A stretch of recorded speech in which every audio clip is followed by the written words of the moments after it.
All right, we are live. So, welcome to the first ever Bout It podcast. Tonight, our guest, we are going to be speaking with Alan Blyweiss. Alan Blyweiss, you got it. Blyweiss. um, and Alan, why don't you tell us a little bit about yourself and your history? All right, again, my name's Alan Blyweiss. I'm from the Baltimore, Washington area. Started boxing when I was early in age. Had about 111 amateur fights, mostly at Hillcrest Heights Boxing Center in DC. Off Branch Avenue in DC area. One of the gyms that had every weekend they had events, smokers, and all kinds of amateur fights. Um, Never really did anything big. Didn't do any national team or anything like that. More was like club fighting and stuff. But growing up where I did, we had champions as a kid. I was sparring guys like Jerry Jones. Jerry Jones knocked out Carl the Truth Williams, which ended up Carl the Truth Williams was a champion at the time. He fought Ray Mercer. Now, this is a guy I was 15, 16 years old sparring with. Got work with like Boone Poltz. Boone Poltz was a cruiserweight champion. 16 years old, sparring with him, grown man, already the cruiserweight world champion of the world. Grew up with Hasim Rockman around Baltimore. I was had the honor of actually sparring with him at Sugar Ray Leonard's gym in Landover, Maryland.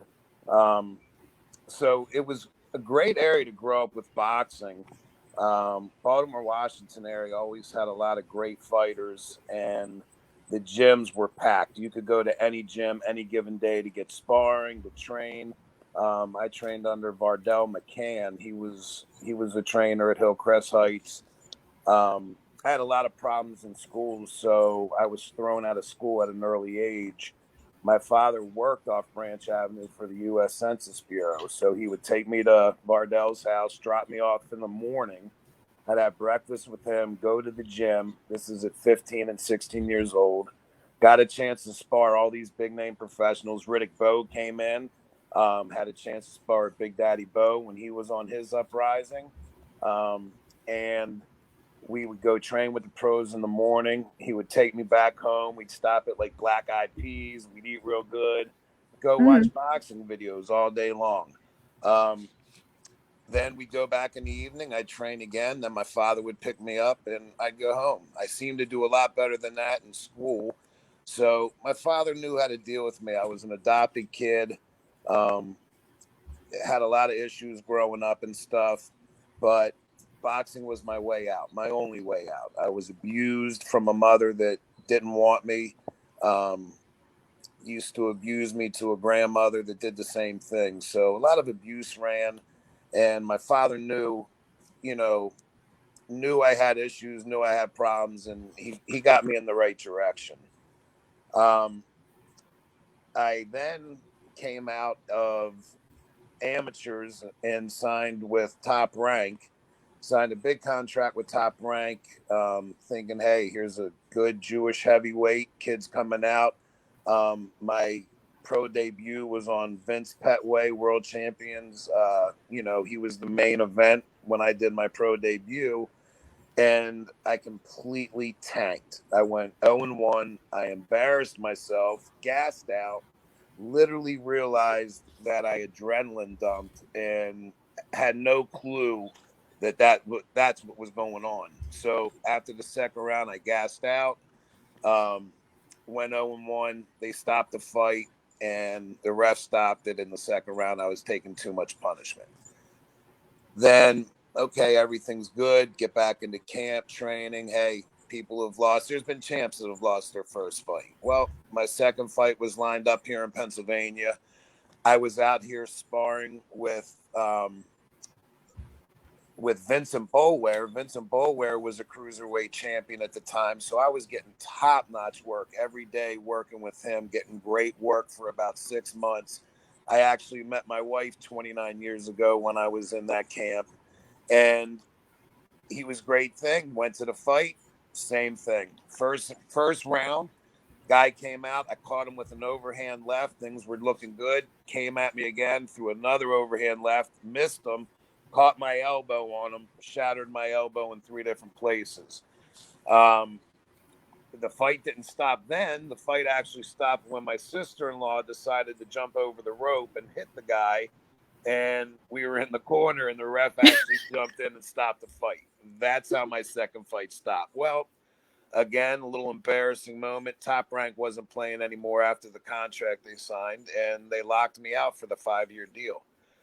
No education, nothing to do from then on out. So I got a new manager. His name was Lee Penn. He was affiliated with Warren Chico Thompson. Well, Warren Chico Thompson was the number one head sparring partner for Mike Tyson.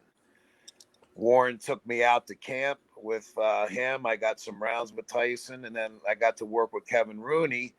And actually, that opened so many doors. I was getting paid $1,000 a week to sit and $100 a round. At that time, I was sending my wife home the money. That was great money in the early 90s or late 80s, early 90s. Mm-hmm. And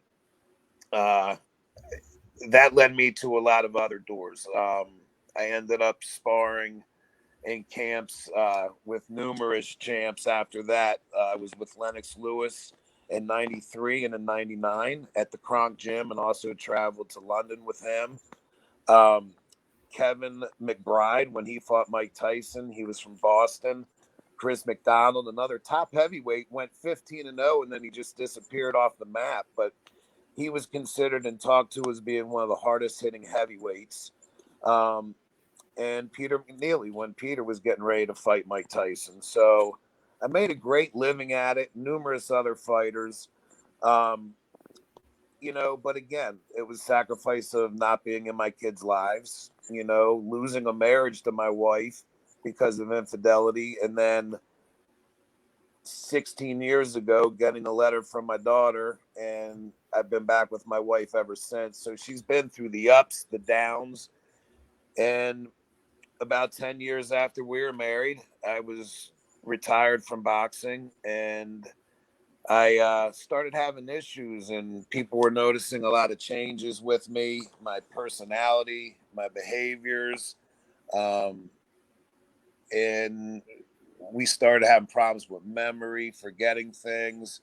And then again, another guy, Terry Ray, 2-time champion, great fighter, great friend of mine, did numerous rounds with him in the Catskills at Kevin Rooney's gym.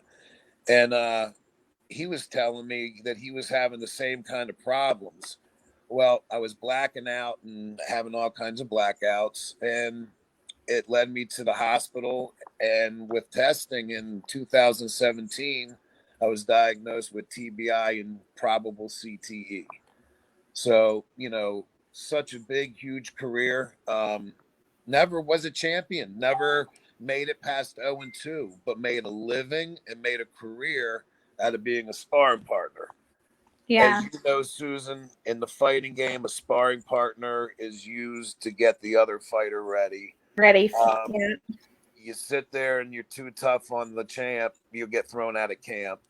So you're really basically a human punching bag, though, that can throw hands back. And that's what really has led me to today. Like I said earlier, I had to take a 3-hour nap today, or nobody would be able to understand me on this call. I have fight Parkinson's, depression, paranoia, anxiety. And I know any fighter that's listening to me that has been in the combative sport of MMA, boxing, that has been in the ring or in the cage, and has had a lengthy or even a short career, has suffered concussions, knows what I'm talking about. And we need to make more awareness out of there. Things need to be changed, but it's really tough. And right now, I find my only way of dealing with things with no education is I write poetry. And it's something that I'm working on a book right now. It's something that numerous people have said I need to publish. And it's basically about the battle and the journey I've been going through since 2010. Yeah. Can you tell us a little bit more? Because you mentioned that you said possible TBI and CTE. Can you explain that a little bit more? Well, yes, TBI is traumatic brain injury. Okay. Traumatic brain injury, of course, is the times if that been knocked out in training, or times being a street kid like I was, getting knocked out from a bat or getting knocked out from behind. Um, that's traumatic brain injury, where I've almost had bleeds, where my wife, when I first met my wife, I had swelling on my brain and they were going to have to do a cranial opening. Thank God they ended up being able to, the pressure relieved on its own. And, I was very fortunate and blessed by that. Now, the CTE is what Will Smith made the movie Concussion. That's the movie that Will Yeah. Smith in. It's been very prevalent in football players. It's never really been studied too much in boxing. It is starting to pick up through the concussion legacy of Boston. They're a big organization out there with Dr. Ann McKee, I'm sorry. She is a pathologist that did the NFL study with the 100 NFL players, and all 100 pass had CTE. They're starting to do a lot more. MMA fighters are starting to pick up the numbers. Boxing is starting to pick up the numbers. The reason why boxing numbers are down, though, is the difference between boxing and football is kids that go through football play football as a youth. From a youth, they go into high school. From high school, they go into college. That's the difference here. They get an education, and they also, get a lot more opportunity. Whereas fighters, we come from the streets. We usually don't have lengthy educations. And after our careers, what do? We have nothing but go back to the streets. We don't know anything. We never picked up an education. And there's so many fighters out there that don't know what to do, don't know the first step, won't admit that they're having these problems. And a concussion's a concussion. And anybody that's ever just felt their bell ring, if you've seen stars or you heard the womp noise in your ear, you had a fucking concussion. I'm sorry. You know what? Doesn't make you any less of a man, doesn't make you any less of a fighter. It's a brutal sport. It happens. It's what you do afterwards when you start having the effects like this. I can't fight the disease. My brain is deteriorating. All I can do is fight the symptoms, and that's my battle every day. Now, when we actually spoke this weekend, you had mentioned about mentioning to, because you trained, about utilizing more over sparring, about using mitt work. Can you explain more on that? Yeah, absolutely. Everybody knows in the sport of combat is the only way to get better, people feel, is sparring. Sparring is the most and closest thing to an actual fight. All the difference is you're just wearing a little more protection. That's it. I really believe in the trainers out there don't need to spar their fighters as much as they do. If you know, not the Mayweather way amidst of the flashy pop, pop, pop, pop, pop, throwing a million punches in 30 seconds, looking flashy. No. If you get in the ring and your trainer has a bodysuit on and your trainer has the mitts and he's working at you, a good trainer can emulate a fight just like a fight without that fighter taking the hard shots to their head, but allowing that fighter to get the conditioning, the moving, the slipping of the punches, and being able to throw his punches back to the mitts and to the bodysuit. So a lot of the damage isn't happening just in the fights. The the damage is happening when these fighters train. We're training, we're dehydrating ourselves for lighter weights to have to make weight. You're sitting there continuously sparring and taking the repetitive shots. It's the repetitive shots that are what does the damage in the long run. It's been proven. Studies have been done. It's showing results. The Concussion Legacy Foundation, like I said, are doing so many studies. They get so much grants, and they're doing study. Hopefully, here soon. They are so close. I mean, when I say so close, in something that could change the world in medicine, it could be 10 more years, 15 more years, but they are getting close to being able, through blood work, to see if you be able to diagnose CTE through blood work. The only way to diagnose it now is through pathology once the fighter's dead.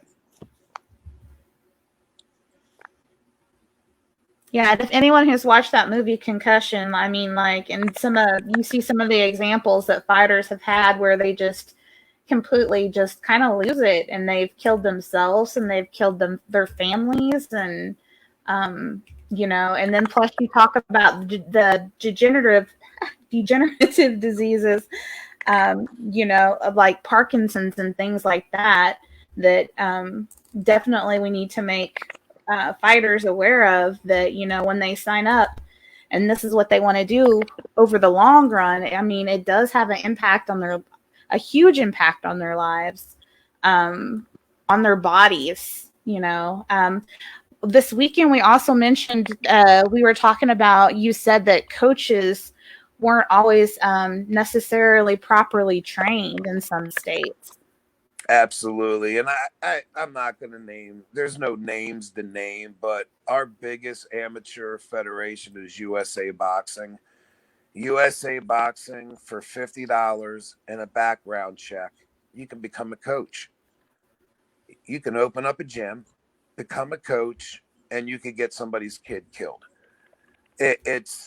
That's where it changes. Anybody can just be a coach. Anybody can watch boxing and think they know how to box, but there's so much more to just coaching than just being in a gym and training somebody for conditioning. You are literally another arm reach for that fighter in that fight.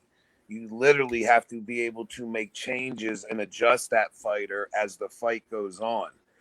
If you haven't either fought or have had that knowledge and been around the gym to be around the fighting game, it's something you just don't snap your fingers and pay $50 and you get a certificate. So that's where things have to be done. I'm just one person.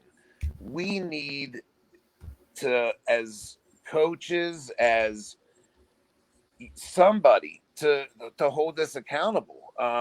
Because we might not be seeing the damage to these kids right away, but you're going to see it in the long run. And with them not being coached right, I had one of the best coaches in DC. Vardell McCann was a great coach, pretty much an underrated coach, but a very good coach. And being around the fighters that I've sparred with and being in their camps, I've been around and trained by Kevin Rooney. I've been around and been around the other trainers, Emmanuel Stewart, with Terry Ray when he was with at Fish Street Gym in Miami with I'm sorry, I'm losing the name, Muhammad Ali's trainer, Angelo Dundee. I've been down there with Terry sparring and listened to the advice he has. So I've listened to how coaches coach and the things they have and what you see. And I actually realized I was a better coach than I was a fighter. And, that I don't have to have the anxiety. I don't have to go through there. I'm not the one in the ring. I'm behind the scenes. I'm the one helping the situation. I'm the one that's that reach for my fighters. So again, it's really has to be driven by something. And I put that out there for the MMA. I put that out there for boxing. I mean, if you're a parent or if you're a fighter, really know your coach. I mean, your coach could be a great guy, but what does that experience level bring? What does he bring? I mean, we have hundreds and hundreds of coaches around here, but there's only a few that are really good. I mean, you send them to Reading over at Marshall Kaufman's gym, or you send them to Philadelphia, but again, there's just not a lot of good trainers, but yet there's so many gyms and so many people that want to get into fighting or want to get into boxing or want to get into MMA. And it's just something has to be done to change it just a little bit. And I'm sorry, my camera's moving. My Parkinson's is kicking in a little now, and my tremors are starting. So, this, this is why you don't play boxing. This is why you don't want to become a sparring partner. You put the work in the gym and don't cheat yourselves, because this is a sport that if you cheat your training, it shows. And any good trainer can tell what their fighter's been doing or not doing. Yeah. And it sounds like the change that you mentioned has a lot to do with being more of an advocate for a fighter rather than someone just going and getting their license and not knowing what they're doing. Because, I mean, a lot of fighters start out young, and, like with you, I mean, later on in life, that's, you're having all these problems. And Susan, You know, and this is, Susan, exactly what you're saying is, but now take this on the broader scale. I'm just one person. I grew up in probably one of the very good generation of boxing through the late 80s, 90s into the early 2000s. And there's so many out there, but yet there's nobody helping them. One organization, Ring 10, it's, if you don't, it's ring10.org, and they're out of New York. A friend of mine, Matt Fargo, he is actually, doing things. Also, John Scully, he does work for Ring 10 New York, and they raise money for fighters that are homeless, that are out and about. And I'm talking name fighters that any fighter here would know if I started mentioning names. And I don't want to save some of these fighters embarrassment because we're working with them. But if you go to Ring 10, you will see names that you grew up watching as boxing, that you watched on TV, that you watched make millions of dollars and now have nothing. They're homeless, they're broke, and they're broken. And all these promoters that they made millions and millions of dollars for aren't there. Aren't there. So, really, really think about it. It's, it's on a broader scale. Um, you know, Actually, donations are what gets, 501c3 companies by. And if you look out there, and you see the names out there, and you look at ring10.org, or even go on Facebook, they have a Facebook page, you'll see yeah. they're out there trying to help. And Matt Fargo's doing a great job. They just need donations, and you can go right to their page and hit the donation button. I mean, and every dollar I helps. Yeah, Alan, I actually have a group that was called Brawlers Blessings that I'm trying to get going, but I will definitely look on there and share their information on there. So if any of our people who are watching this, if they want to donate, definitely, I mean, it's worthwhile cause to take care of these guys. I mean, they provided entertainment for most of us from our youth on, and they shouldn't really be left out in the cold. No, I mean, it's great. I mean, I ran Barkley. I ran the Blade Barkley, one of the toughest, best fighters around, pound for pound in the day. Was homeless, was down and out. Matt Fargo, John Scully, they found him, got him living, got him eating, got him food, got him shelter. Now he's got himself back together. He's got medical help helping his situations. He does things to give back. They actually have a brunch where you can go have brunch with the champions in the Bronx, New York. You can sit there with the likes of Jerry Cooney, John Scully. They're bringing all kinds. You never know how many people, but they're bringing them all in. Tommy Hearns comes in.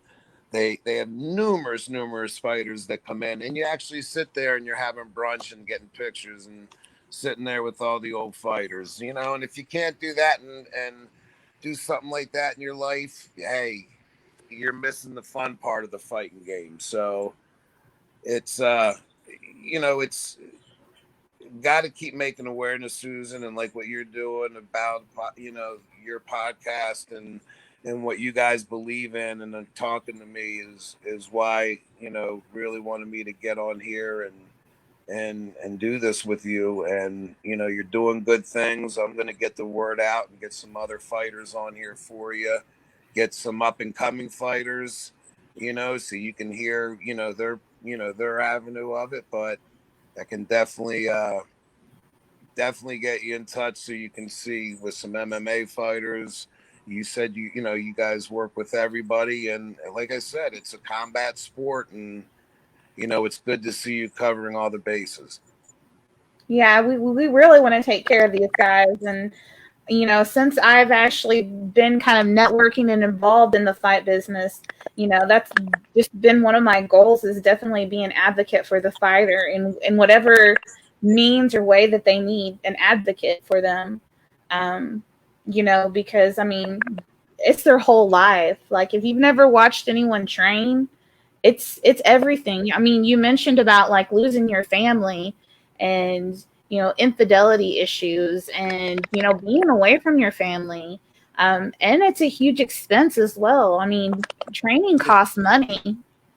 Well, the nice thing back then is it was paid good money back then. Anybody knows the boxing knows. I mean, it was anywhere from $800 to $1,000 to $1,500 a week. There were camps that I got paid a lump sum for 6 to 8 weeks. That there, is all cash money again. So you think about this again, it gets me back to the education thing. These guys aren't educated. They make all this money and their entourages get bigger, and everyone else, they've got more expenses, and they're just throwing away their money. They're not saving. They don't have anybody looking after them.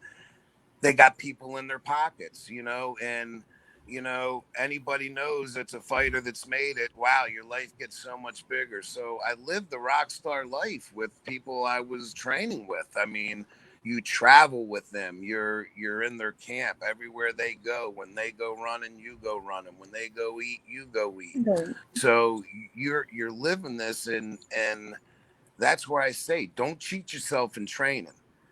Training is 99.9% of this game.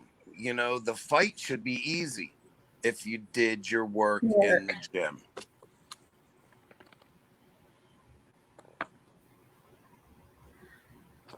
All right.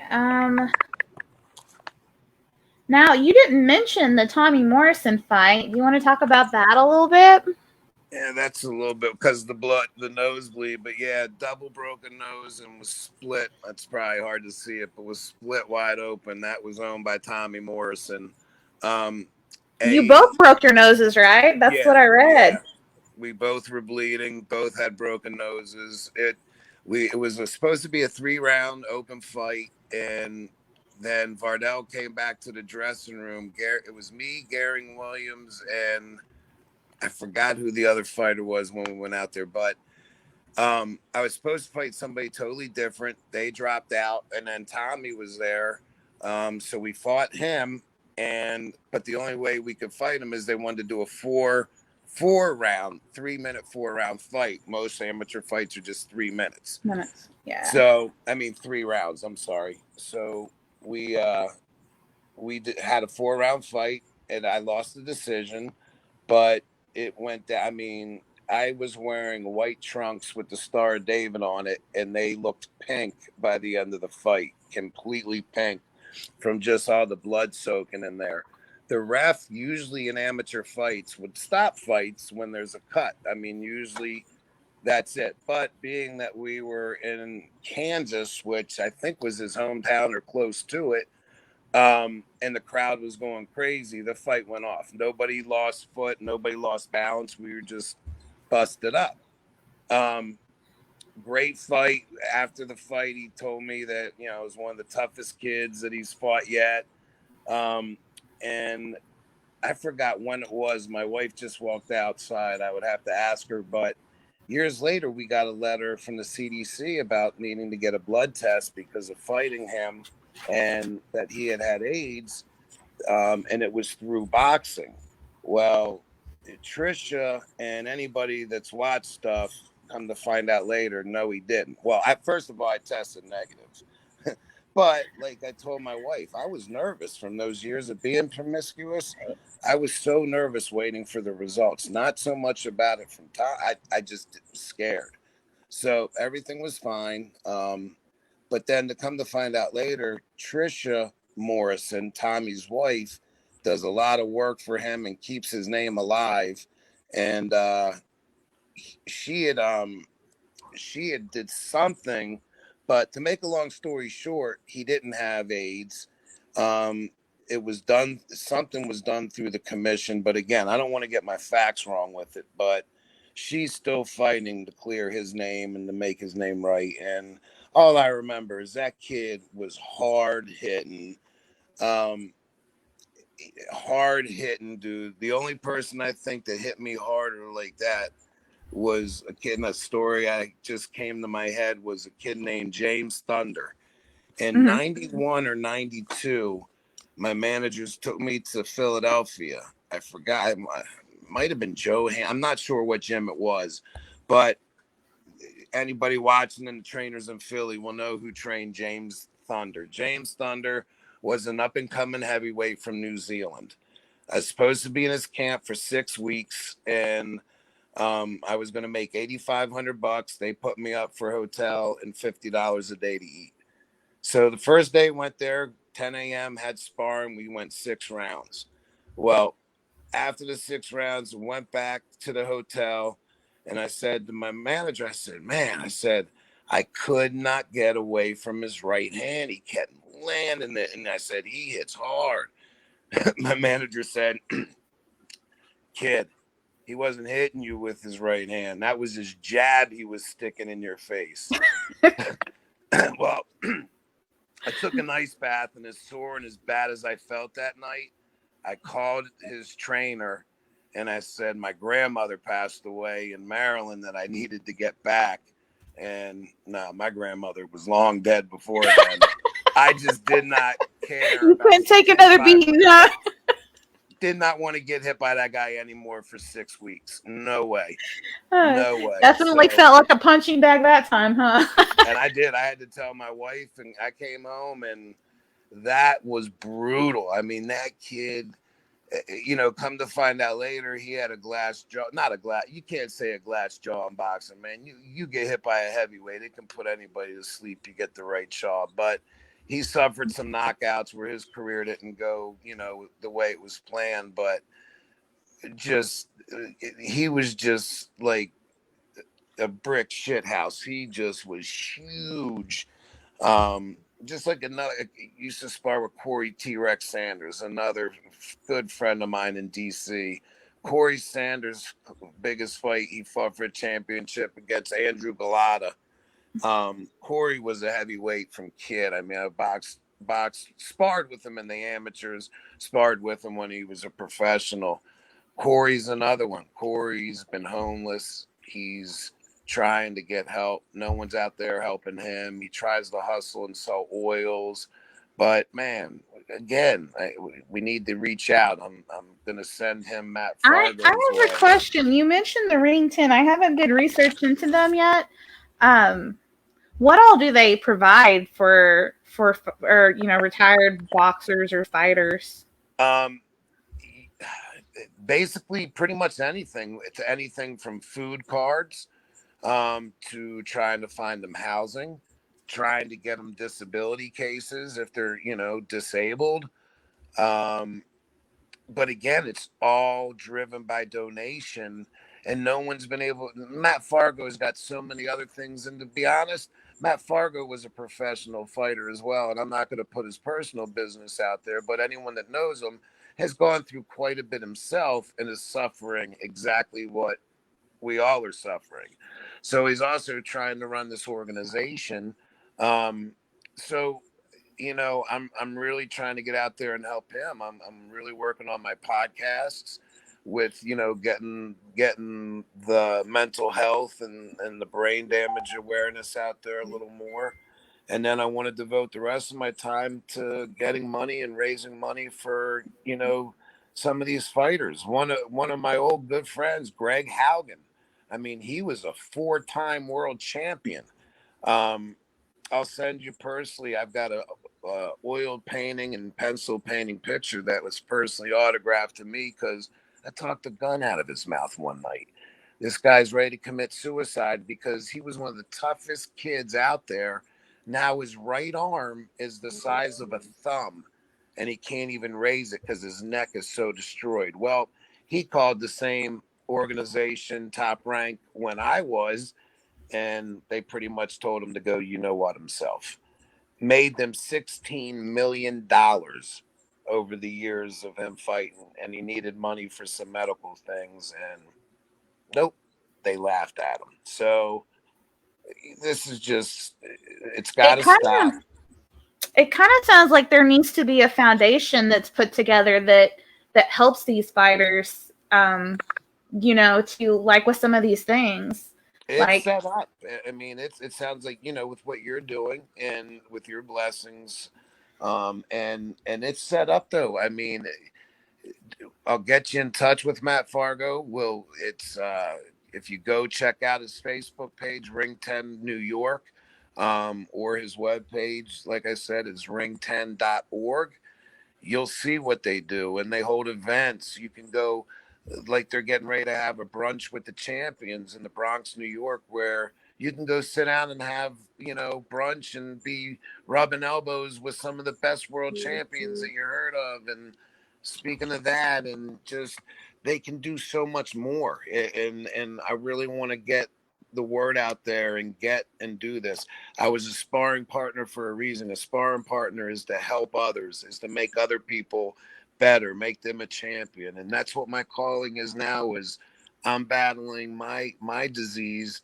I got to get the word out there, and I got to get help for others. yeah, That's the key. for me, there's no greater good than helping others, and that's just something naturally that I seek out too. Um, if I ever see anyone in need, I try to help them as best as I can. So I call it the karma bug. And for everything I've done growing up, I had a pretty tough life. I call it giving back and paying forward. So exactly. I do it every day. And, it's definitely rewarding. You go through a lot of people. You don't get to help everyone, but you help one person and see the results. That's what makes it worth it. And I've trained numerous fighters, and you know, it's not so much just training to be a fighter. A lot of it's, these kids are broken homes, and it's training them how to be a man, how to man up, how to be responsible. Because, of course, I went through the same things, and it took me a long time. And Alan, I think you're right there because I mean I network with a lot of fighters. Um, there's a common theme in there, and a lot of that's broken homes. They've been fighting their whole life, just to survive. Yeah. And it's kind of sad that they go all that and then they get titles and belts and and then they're just forgotten. Exactly. Forgotten. That is a good word you use, because that is exactly how these fighters feel. And when you go from that and then you feel forgotten, they commit suicide. They rot away. They die. I've been battling heart issues, and I've had 3 heart surgeries that really didn't work because it's my brain. It's the autonomic nerve dysfunction that I have, and so at least now I have something that when my heart does stop for a minute, the pacemaker kicks and zaps it in. But again, it's still, I go into AFib. I still battle that, and usually that that comes with the latter stages. And it's, I keep feeling like I'm here for a reason, and my reason is to continue getting this word out. and to be here to see that change where they can diagnose CTE, while somebody's alive. And that's what I fight for today. I'm still fighting for other guys and still fighting for others. And my personal battle is something that I can't win, but I can't lose either. I'm never going to give up. Well, that's that fighter mentality, right? It's just, Absolutely. it's not in you. You can't give up. Like, No. you don't It's take just the fight no. of my life. Exactly. It's the fight of my life, and I'm not taking a knee. You're not knocking me out. The fight's not stopping. I'm not going 0-3. This one is going to be a moral victory at the end. And when I do pass, there's going to be a lot of stuff that is going to be done, and there's going to be a lot of things that will continue. And like I said, be looking out for my book. I don't know what it's going to be called. It's just a lot of poems about mental health, about things in my battle, but any fighter is going to be able to relate. That's for sure. Yeah, definitely share that with me, and I will share it across, of course, all our social media sites. So If you definitely do do, that. you can just Google one. You can Google from punches to poems, Mm-hmm. and that's from punches to Just two poems. poems. If you just Google that, that'll pop up my story a little bit, and that's got a sample of probably 5 or 6 of my poems in there. Yeah, And that yeah, and was that's done in. by the Concussion Legacy Foundation in Boston that I was talking of earlier. And any fighter out there that is interested in having their brain donated once they pass, well, long after their careers, but if they want it to be donated for science, just for the matter of detecting CTE, Dr. Ann McKee, MCKEE, in the Concussion Legacy Foundation. You can go in there, fill out a form to be a brain donor, and that you register there. It doesn't cost you anything, and they will send you a brain donor card. You keep it in your Mm-hmm. wallet, and it'll be registered. And then when you do pass, then your brain goes right to them, and your family gets the results of the CTE scan.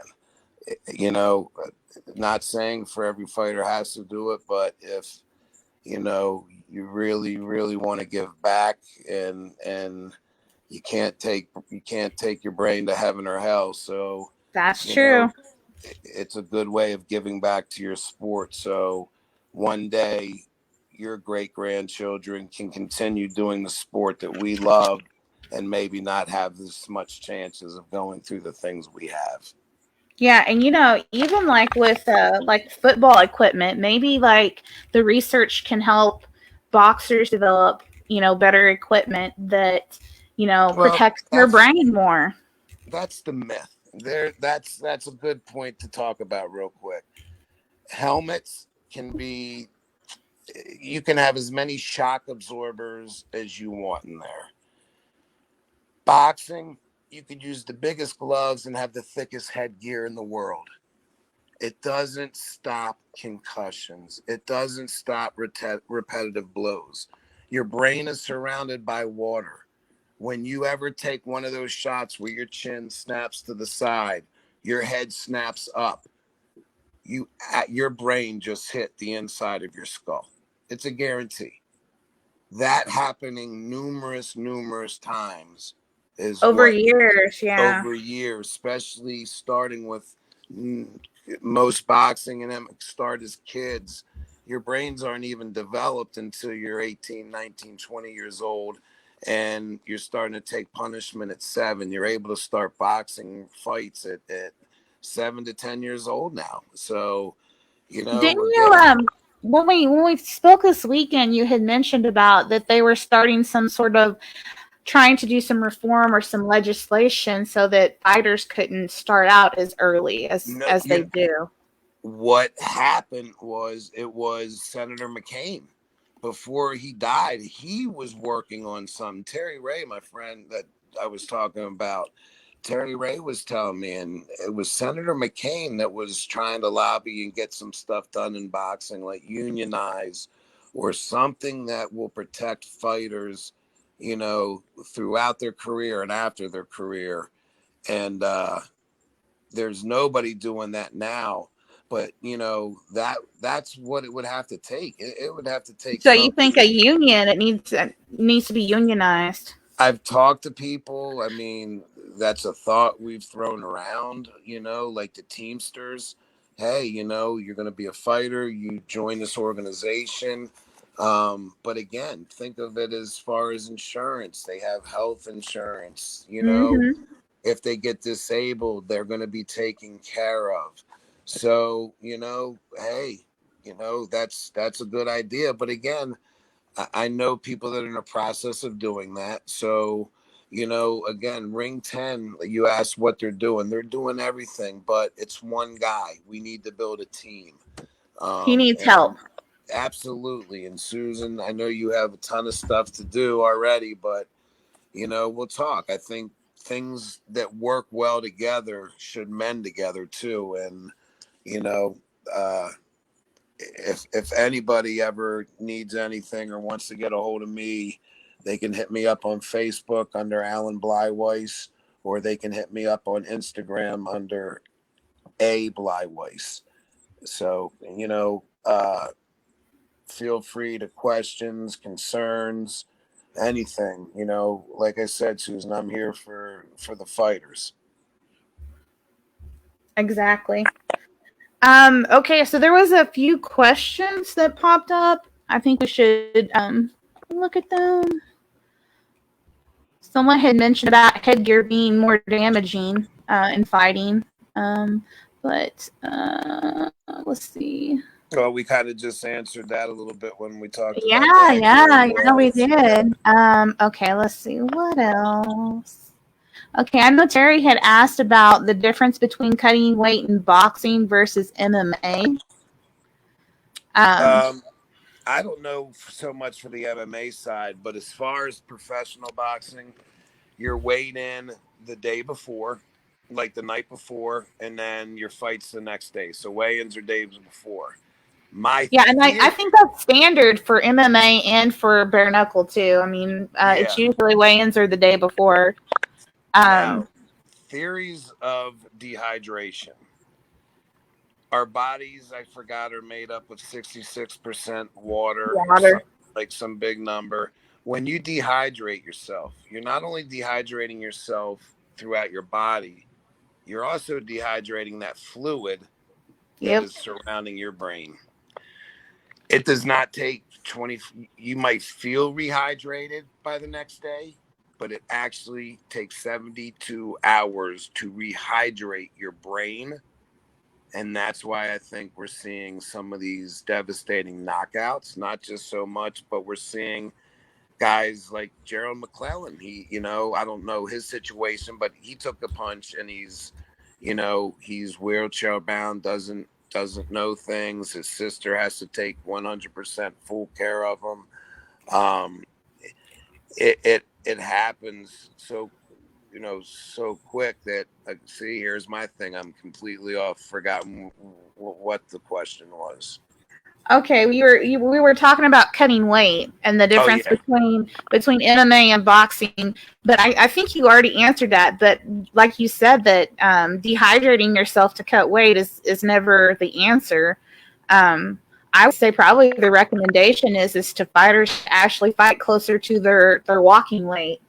Amen. And that's what you should be. If you have to cut weight a week and you're out from the fight and you're still off weight, shame on you. That you're right. That means you need to fight at a different weight, and that is a good point. Fight towards your walking weight, or make sure you're on weight the week before. Your Or body needs to train at that lighter weight as you're still making sure you have the right nutrition. yeah, because like when you cut the water too, it messes with everything. Like you said, your head even. So like I've known boxers that they tried to cut too much weight and they couldn't even last as long as far as round wise. Just because of the dehydration. Yeah, I just recently went through that with one of my fighters. That right after the fight, I find out from his strength trainer that he's only eaten a banana and a yogurt the last 3 days. Yeah. You So, can't do that. and like I couldn't tell when he was gassed out after the second round. You Yeah, know, like I said, we see you can't fool your trainers. that is true. That if you have good trainers, they know and they know what to look for. Yes. So, let's see what else. I know Terry has some more questions. Do you have any gym recommendations? At least in your area? Gym recommendations in my area. Lebanon, Pennsylvania, one of my old fighters, Nicholas Hernandez. It's called MBC, like Nicky Boxing Club. Okay. NBC. He's doing great things with amateurs. He's a 16-4 professional himself, still competing at the age of 37. His Mm-hmm. nickname we gave him was the Living Dream. He came into Aw. my gym at 250 pounds, said he wanted to box. I chuckled at him and said, "You're a little too old to start boxing now." He now fights at 147 and is 60, like I said, 16-4. His name is Nicholas Hernandez. Not only is he a fighter, but he has a gym. And then the number one gym in this area would be a friend of mine, Marshall Kaufman, King's Gym. He's been around world champions. He's trained world champions. He's a big promoter out here.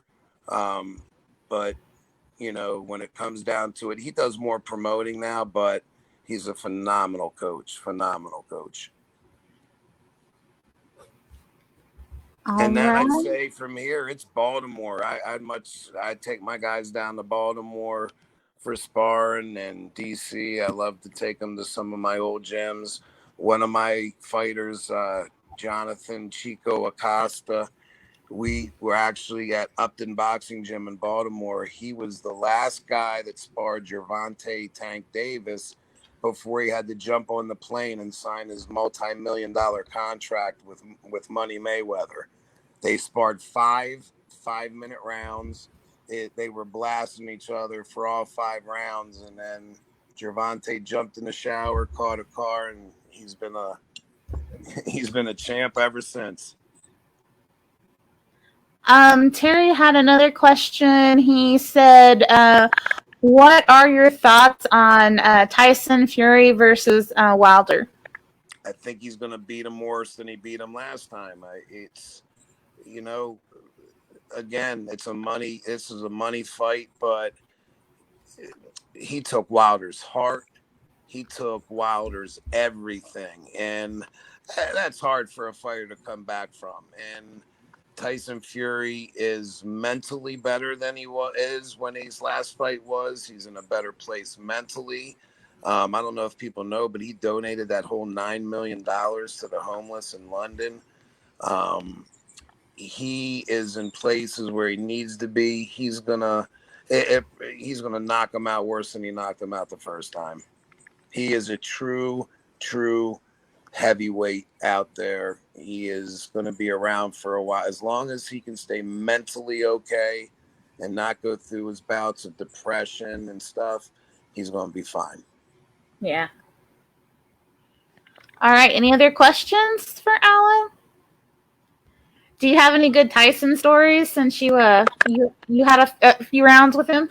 Um, Nothing that would say anything. The only thing, like his love of pigeons. I mean, when for a man that could sit there and pretty much destroy any man on the earth, he was such a gentle man. Like he was soft spoken. Um, he was open to talk about his past, but I also saw both sides of Mike. I saw his monster side in the ring, but his strength with Customato living, Kevin being in the right way, and then to Mm-hmm. when he left Kevin Rooney and went to I think it was Joshua Holiday or Holloway, but when he made those changes and got his friends as his trainer, he that's when he went to jail for the rape case, and that's when he wasn't doing the right thing. So um, I wish I could say anything that nobody already knows, but the reason why Mike Tyson was so good is his 5 foot, maybe 10, 9. Maybe he lied on the last inch, but he's probably all about 5'9", 5'10". But Mm-hmm. he was, how Kevin taught it was called the crow hop. He would hit that crow hop where he's in front of you, and then he does that one little subtle jump so fast that he's on the side of you, hitting you with that. He hits you with that same arm hook and same arm uppercut. And being that he was so short for heavyweights, these punches come at us in such a different angle. And Angle, it yeah. comes with such speed, where he wasn't such the hardest hitting person that I ever was hit by, but the speed, the accuracy, and the angles Cool, that this yeah. man threw punches at were amazing. That is why when you finally figured out Buster Douglas is to keep him outside and box him, that's how you beat Mike Tyson. And Buster Douglas did it, and it gave out the magic. And then when Mike Tyson started losing the names he shouldn't start losing to, that's when he knew his career was over. It's And now over. he's doing great with his family. His kids are doing well, and he's doing amazing things. He has a medical marijuana farm that, he's selling product, and which is huge thing that's changed my life as well. Is medical marijuana is here in Pennsylvania, and I used to be on a lot of pain pills for my injuries, a lot of benzos for the mental health stuff, and I'm able to just get by with the medical marijuana now, and it's so much better for me. And I almost lost my wife and kids again with this disease. I was a fucking monster already from the disease, yet alone out on top, all the medications and everything. Yeah. And it was horrible. So medical marijuana has been here now for about 3.5 years, and I do promote it if you're in a medical marijuana state once you're done competing. Yeah, we were actually having a discussion before we went live about that. I was talking with him about how many fighters I know that are on CBD or have their medical marijuana cards, just because, you don't have to deal with all the side effects of, taking, pills. I mean, a lifelong career in fighting, and then, no telling what you're putting in your body. And that's the problem with my medical. I mean, I completely have had my neck reconstructed from C7 to C2. I have a Jacob's ladder, which is a metal ladder going up my spinal cord. Then I have a box they put in the front so my neck wouldn't collapse.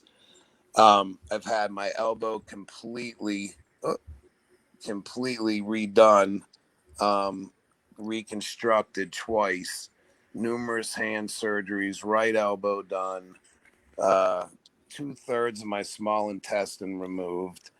I've had numerous knee surgeries. It's just that now I have arthritis over 90% of my body. It's guys, girls, it's going to catch up. Again, it's a brutal business. You can't play it. So if you're not going to put the time and effort, if you're too old to get started, or you know just make sure you really know what you're doing, and make sure you get with a very good coach. And hopefully we can get some reform going, right? Yes, and we'll be and make some updating people on change. that. Amen. So, all right. Well, thank you so much, Alan, for your time. We appreciate you coming on. I will post some links, of course, for Ring 10 and some of the other sites that you mentioned to the. I'll actually post them to the Brawlers Blessings, and then also to the Bout It podcast page, just so everyone has access to those resources. And again, thank you for your time, and add Alan. So. And if you have questions for him, yeah, just let us know. So, all right. Care. Well, have a good night. Thank you for your time. Have a good night, everybody. Take care, and God bless.